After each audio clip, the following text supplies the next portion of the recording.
अच्छा, ये जो इंडेक्स जब भी ऑल टाइम हाई पे जाता है, स्पेशली काफ़ी टाइम बाद, तो रिटेल इन्वेस्टर्स का थोड़ा शेकी होना, ये कोई अनहोन मतलब अनहोनी बात नहीं है ये कोई। अमेरिका में जब 1929 में एक टॉप बना था स्टॉक मार्केट, जिसके बाद फिर एक ग्रेट डिप्रेशन आ गया, तो वो स्टॉक मार्केट इतनी ज़्यादा गिरी, और फिर कोई लेट 40s या फिर आई थिंक 1950s में जाके वो इंडेक्स लेवल रीच हुआ। तो उधर भी सेम पैनिक थी। उधर सेनेट की कमेटी में बुलाया गया लोगों को कि भाई ये अब हम फिर उस लेवल पे आ गए हैं, तो हमें कोई घबराने की ज़रूरत तो नहीं है, क्योंकि वहाँ ग्रेट डिप्रेशन में एक्चुअली लोगों के साथ काफ़ी बुरा हुआ था, सबकी लाइफ्स चेंज हो गई थी।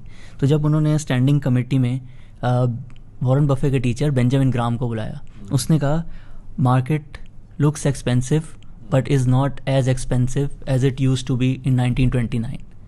1929 में even though index level same था, बट इस 20 साल के टाइम में जो है कंपनीज की अर्निंग्स 2 से 3 टाइम्स हो गई हैं।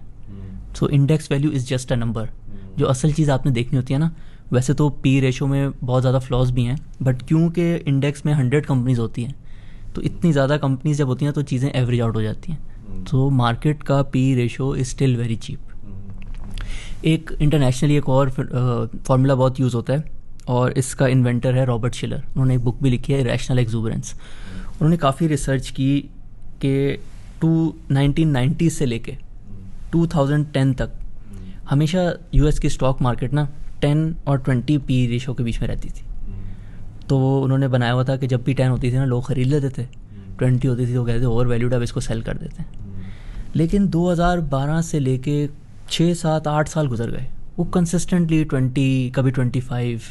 तो उनको किसी को समझ नहीं आ रही कि ये इतने साल, 2-3 साल के लिए तो होता था पहले भी, बट इतने ज़्यादा सालों के लिए पहले कभी नहीं हुआ।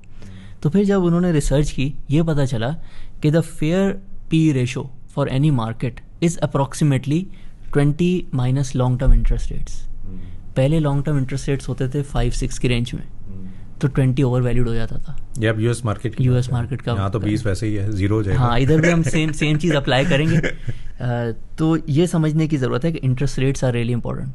Warren Buffett says interest rates are like gravity for stock prices. If interest rates are high they will pull down the prices. तो अगर इसको हम पाकिस्तान के मार्केट में अप्लाई करें तो हमें 3 या 5 ईयर PIB जो है उसको देखना चाहिए।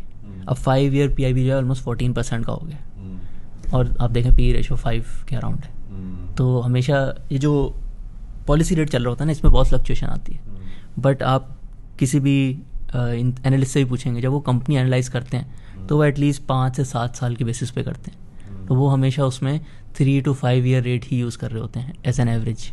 सो हमेशा 20 माइनस 3 ईयर या 5 ईयर जो भी इंटरेस्ट रेट चल रहा है पाकिस्तान का PIB का, उसको आप यूज़ करके भी देख सकते हैं कि स्टॉक मार्केट ओवर वैल्यूड है, अंडर वैल्यूड है।